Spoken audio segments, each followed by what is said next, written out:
com Deus. Todos queremos andar com Deus. E você já ouviu esta frase? Andando com Deus, ou às vezes dizemos, como vai a sua caminhada com Deus? E em Amós 3, verso 3, a Bíblia diz, como andarão dois juntos se não houver acordo entre eles? Então, nós precisamos estar de acordo com Deus. Mas é interessante para mim, às vezes eu acho que é mais fácil e rápido para nós concordarmos com o diabo, com as coisas que ele põe na nossa cabeça, do que com a palavra de Deus, que são suas promessas para nós. E assim, então, falaremos de várias coisas diferentes hoje e amanhã, apenas para ter certeza que você está concordando com Deus e que você está acreditando no que ele diz sobre você em algumas áreas muito importantes. Primeiramente, o seu passado. Você está de acordo com Deus sobre o seu passado? Até que você tenha uma atitude correta em relação ao seu passado, não pode ter um futuro.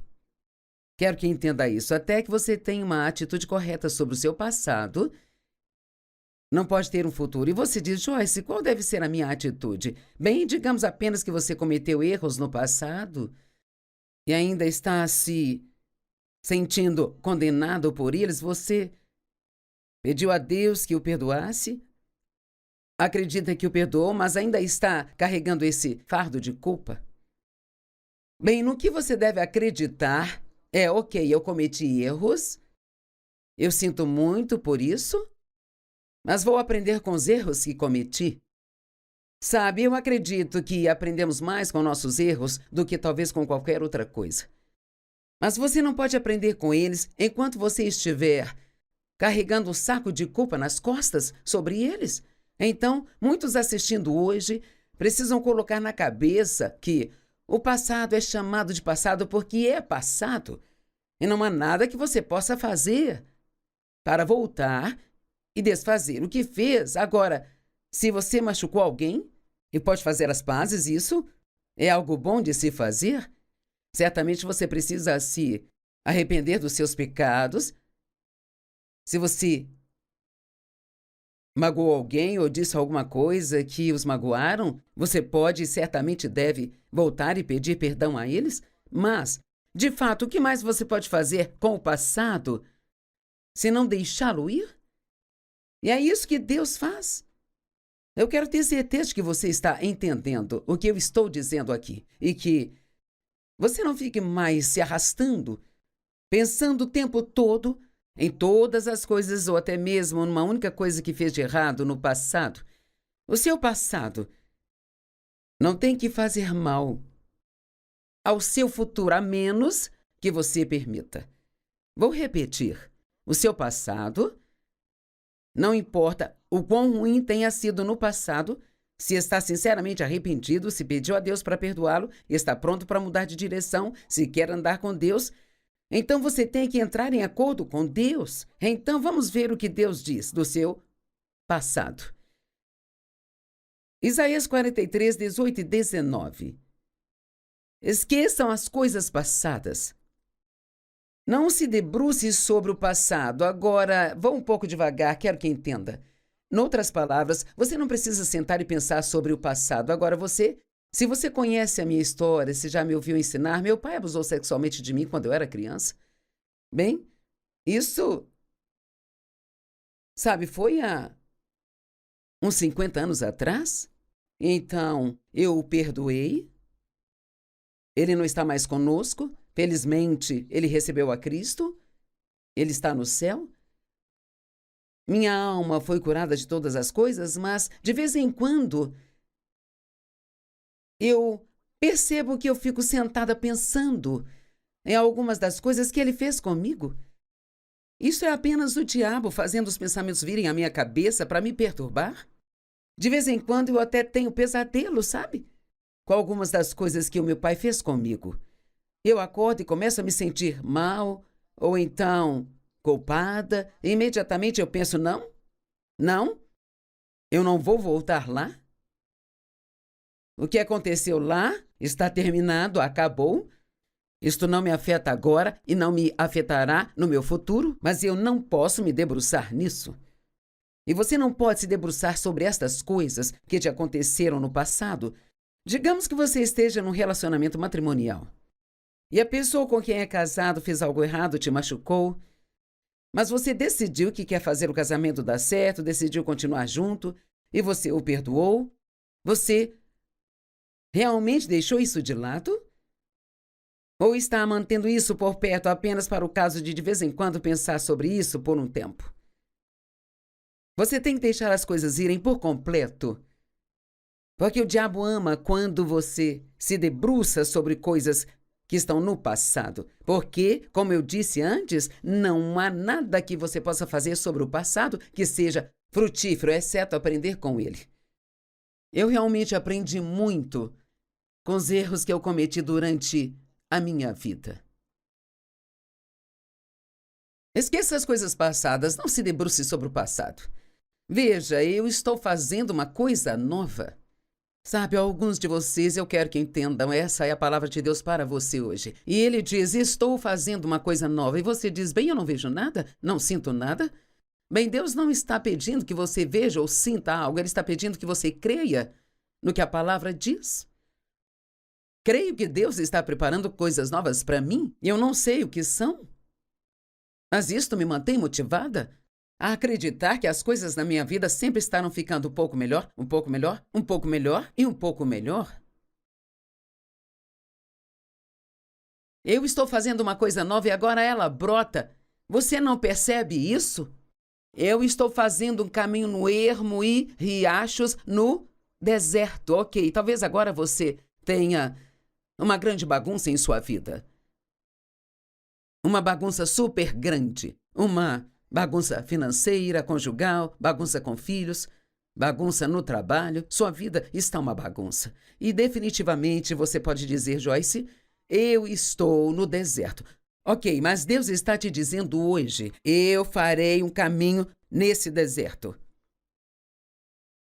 Receba isso. Deus é capaz de abrir um caminho em seu deserto e abrir uma estrada para que você possa sair desta bagunça e entrar em algo novo. Isaías 42:9. Veja, as coisas anteriores aconteceram e coisas novas agora eu declaro. E eu amo isso, ouçam. Antes mesmo que elas surjam, eu as anuncio a você. Uau! Então, antes que você veja essas coisas acontecerem, Deus escreve as promessas em sua palavra ou põe uma palavra em seu coração, e assim Ele quer que nós acreditemos naquilo que nós não podemos ver, antes mesmo de vê-lo. Isto se chama fé. A fé é a substância das coisas esperadas, a evidência das coisas que não vemos. Agora, em Romanos 4:17 diz que nós servimos a um Deus que chama à existência as coisas que não existem como se elas já existissem. Isso parece muito estranho para nós. Sempre queremos falar sobre o que vemos e o que sentimos, porque essas são as coisas que parecem ser realidade para nós, mas há outra realidade, há uma realidade espiritual que é mais forte do que essa realidade natural. Vivemos em dois mundos. Vivemos com os pés aqui nesta terra, mas também estamos sentados nos lugares celestiais em Cristo. Eu creio de todo o meu coração que tem anjos nesta sala hoje cuidando do que eu estou fazendo, me ajudando, me protegendo. Eu não os vejo, mas creio que estão aqui. Bem, Joyce, por que você crê nisso? Porque a palavra de Deus diz isso. E até que você decida acreditar no que a palavra de Deus diz, não importa como se sinta ou pense, você nunca desfrutará da sua vida diária. Agora, você pode nascer de novo, receber a Cristo como Salvador, pode ir para o céu quando morrer, mas ainda assim ter uma vida totalmente miserável para viver aqui. E isto não é o que Deus tem para você. Esse é o caminho em que eu estava. Quando Deus começou a abrir os meus olhos para o fato de que Ele veio para que nós pudéssemos ter e desfrutar a vida e tê-la em abundância ao máximo até que ela transborde. Mas eu te digo, estamos numa briga. Estamos em guerra. O diabo vaga como um leão rugindo em fome feroz, procurando a quem ele possa devorar. Mas veja, não precisa ser você, mas pode ser você se você não enfrentá-lo. Você tem que se levantar e dizer não. Isso é o que a palavra diz. Agora, a razão pela qual eu disse que às vezes nós mais facilmente acreditamos no que o diabo diz do que no que Deus diz, digamos que esse pensamento vem à sua mente. Você é muito estúpido. Bem, a menos que a pessoa conheça a palavra e esteja vivendo de acordo com ela, a próxima coisa que acontecerá é que a boca dela se abrirá. Eu sou estúpido. Então, o diabo agora está tendo uma festa porque ele disse uma mentira e você não apenas acreditou, mas você falou lançando isso na atmosfera, dando-lhe o material para que acontecesse. Mas, se você conhece a Bíblia e sabe como Deus quer que você viva, e aqui vem, você é estúpido, da sua boca sairá, eu tenho a mente de Cristo. Você tem a mente de Cristo, de acordo com 1 Coríntios 2,16. Então você precisa começar a reconhecer as mentiras do diabo e não apenas engoli-las. Eu me pergunto, em quantas mentiras você está acreditando agora? Ou em quantas mentiras eu ainda acredito? Eu tenho sido uma séria estudante da Palavra de Deus há 45 anos, mas provavelmente ainda haja mentiras que Satanás me disse que ainda não foram descobertas em minha vida. É por isso que é tão importante para nós não apenas ler a Bíblia por obrigação, mas acreditar no que ela diz. Isaías 43:25. Eu fiquei tão animada quando vi isto esta manhã, porque eu tenho ensinado às pessoas. Há anos eu escrevi um livro chamado Faça um Favor a Si Mesmo, Perdoe. E isso foi muito útil para mim e espero que para as pessoas que eu ensino. Quando eu ensino que quando você perdoa alguém, até mesmo pela coisa mais terrível que fizeram com você, como quando eu perdoei a minha mãe e meu pai pelo abuso, bem, isso parece injusto porque você pensa eles não merecem isso. Mas eles podem não merecer o perdão, mas você merece a paz. Então, você está fazendo um favor a si mesmo quando perdoa alguém. Sabia que tudo aquilo que a Bíblia nos diz para fazer ou para não fazer é para o nosso benefício? Eu li isso ontem, acho que foi em Deuteronômio, onde diz: todos esses mandamentos que eles ordenam são para o seu bem. Assim mesmo, quando vemos coisas na palavra que são difíceis para fazermos, Deus só está nos pedindo para fazê-las porque Ele quer nos libertar de alguma coisa. Então eu tenho ensinado isso. Faça um favor a si mesmo, perdoe. Isaías 43:25. Eu sim sou aquele que apaga todas as suas transgressões somente por minha causa. E não mais me lembro dos seus pecados. Agora, provavelmente eu li esta escritura talvez centenas de vezes em minha vida, mas por alguma razão nunca vi essa parte onde diz que ele faz isso por causa dele mesmo. Isso é que é tão maravilhoso sobre a palavra, ela é cheia de ouro e você pode pensar que sabe o que uma escritura diz e, no entanto, pode encontrar algo que é como um diamante. Eu fiquei tão animada que eu até liguei para uma amiga e disse: você tem que ouvir isso. Deus nos perdoa por causa dele mesmo. O quê? O quê? O quê? Sabe, ele não quer isso nele, ele não quer esse fardo, sabe? Ele nos perdoa porque ele quer, porque ele é bom e é assim que ele é. Ele não nos perdoa porque nós merecemos. E então, isso se encaixa muito bem com o que eu tenho ensinado às pessoas. Você perdoa as pessoas por sua própria causa. Sabia que alguns de vocês estão na prisão agora mesmo e vocês têm vivido na prisão por muitos e muitos anos por causa de algo que alguém fez com você? E você tem essa amargura e ressentimento e raiva e ofensa em seu coração, e isso está bagunçando sua vida espiritual. está roubando sua alegria, roubando sua paz.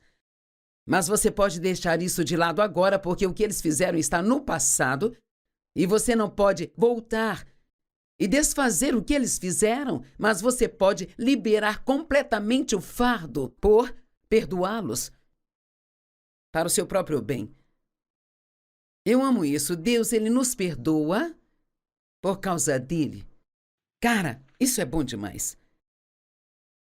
Fomos purificados e aperfeiçoados de acordo com a palavra. Agora prepare-se, porque você está prestes a se sentir melhor consigo mesmo.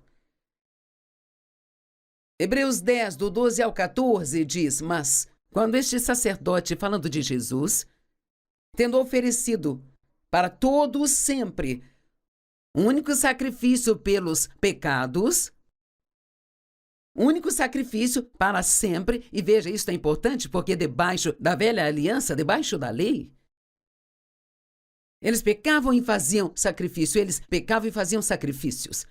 Então eles nunca paravam de fazer sacrifícios, e até o sumo sacerdote, no dia da expiação, quando entrava no Santo dos Santos, levando os pecados do povo, ainda tinha que voltar no próximo ano e fazer tudo de novo. Assim eles nunca se livravam completamente da culpa ou do sentimento de pecado. Eu olho para isso como varrer a sujeira para debaixo do tapete.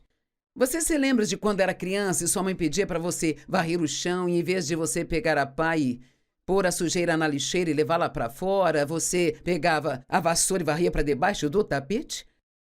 Eu fiz isso, mas sabe, se você varrer as coisas para debaixo do tapete, o suficiente, logo terá um grande caroço, onde você vai tropeçar e cair. E Deus não quer que nós varremos as coisas para debaixo do tapete. Ele quer que saibamos que desapareceram por completo e agora nós temos uma aliança melhor, uma nova aliança. Quando na cruz Jesus disse está consumado, ele quis dizer que o velho sistema está consumado. Então agora temos um sumo sacerdote que entende nossas fraquezas e enfermidades, porque ele foi tentado em todos os sentidos, assim como nós, mas ele nunca pecou. Portanto, a Bíblia diz que podemos chegar com ousadia ao trono da graça e receber toda a ajuda que precisamos, de acordo com nossas necessidades. Hebreus 4, 15 e 16. Então ele diz aqui, mas nosso sumo sacerdote fez um único sacrifício pelos pecados para sempre. Então ele se sentou à direita de Deus. Bem, você não se senta até que seu trabalho termine. E sob a velha aliança, o sumo sacerdote, quando entrava no Santo dos Santos, ele tinha uns sinos costurados na orla de suas vestes e havia uma corda amarrada no seu tornozelo. E enquanto ele estava trabalhando, ele tinha que estar se movendo no trabalho. E aqueles sinos tocavam e as pessoas do lado de fora sabiam que estava tudo bem. Mas se os sinos ficassem em silêncio, eles sabiam que o sacerdote estava em pecado, não pôde entrar para pegá-lo, então eles o puxavam pela corda. Bem, graças a Deus, não tem mais sinos tocando, porque Jesus fez um trabalho perfeito e então ele foi e se sentou. E não havia cadeira no Santo dos Santos, no Antigo Testamento. Mas Jesus, depois de completar o que o seu Pai o enviou para fazer, subiu ao alto e se assentou. E é tão importante que ele se sentou e entrou no descanso. E a Bíblia diz em Efésios que nós estamos sentados com ele nos lugares celestiais. Nossa, uau! Nós podemos entrar no descanso de Deus. Oh, cara, é como encontrar uma cadeira agradável e confortável e apenas ter um assento fofo e descansar. Mas em Hebreus 4, quando fala de entrar no descanso de Deus, o descanso que Deus nos oferece, na verdade não é esse tipo de descanso. Se você estudar a palavra entrar naquele sábado do descanso de Deus, não é um descanso do trabalho, é um descanso enquanto você trabalha. Em outras palavras, eu estou trabalhando agora, mas também estou fazendo isso do ponto de vista do descanso porque confio em Deus para me fazer dizer o que é certo, confio nele para me dar favor com vocês e confio em Deus para me ajudar a não cometer erros. Eu confio nele para eu ter a palavra certa para as pessoas que estão me assistindo hoje. Sabe, quando conseguimos começar a fazer tudo o que fazemos, confiando em Deus, então não teremos que viver com medo. Esse medo atormenta. Agora, a Bíblia diz que Jesus veio para abrir as portas da prisão e libertar os cativos. Então, as portas da prisão estão abertas, mas talvez você ainda esteja sentado na cela da prisão.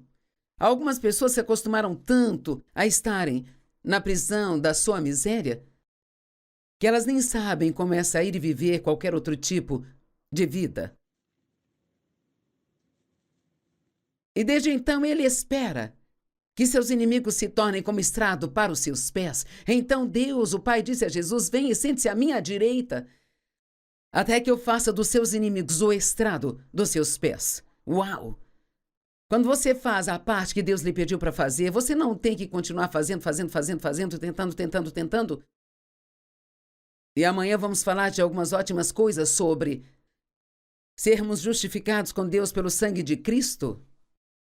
E então você vai ver que você não precisa ficar tentando ganhar as coisas que Deus já deu a você, mas que o que você precisa é exercer sua fé para receber, porque por um único sacrifício,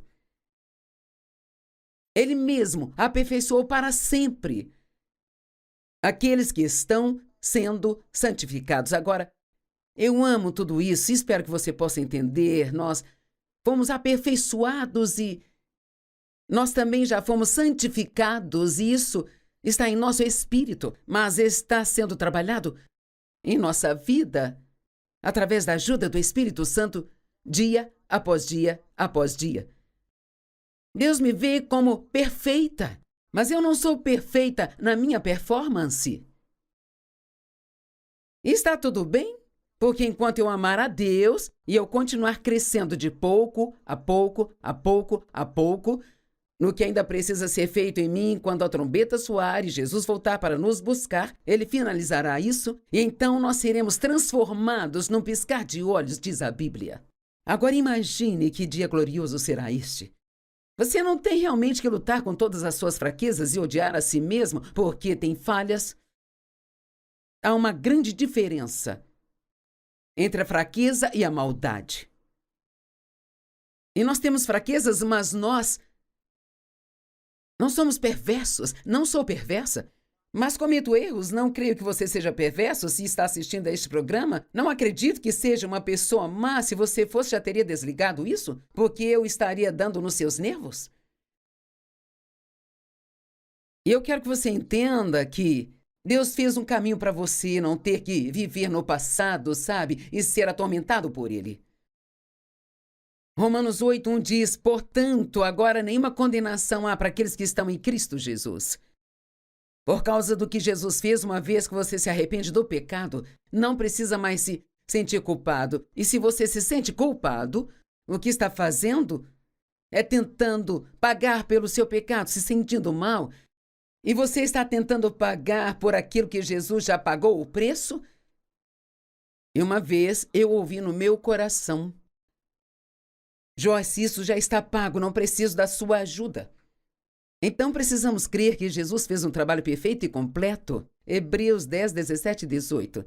E ele acrescenta: e aqui vem dos seus pecados e atos ilícitos, eu não vou me lembrar nunca mais. Então, quando você continua indo a Deus e falando com Ele sobre coisas que fez de errado no passado, pelas quais você já se arrependeu, é como se você estivesse falando com Ele de coisas que Ele não se lembra. É o que a Bíblia está dizendo. Ele não se lembra deles, mas isso não é maravilhoso? Ele não só perdoa nossos pecados, mas Ele não se senta e pensa: você realmente foi ruim em sua vida e eu fui bom e te perdoei, mas você ainda vai ter que viver às margens das minhas bênçãos porque você não viveu a vida que eu queria que você vivesse. Não, Ele perdoa, Ele esquece, Ele não se lembra deles mais. E onde os pecados foram perdoados, os sacrifícios pelo pecado não são mais necessários. Sabe o que muita gente faz? Sacrificam sua alegria. Foi isso que eu fiz por muitos anos. Eu não me permitia desfrutar minha vida. Eu trabalhava o tempo todo, porque a única vez que eu me sentia bem comigo mesma era quando estava trabalhando. E tudo isso está conectado à sua mente e pensamentos. É por isso que a Bíblia diz que a nossa mente tem que ser renovada.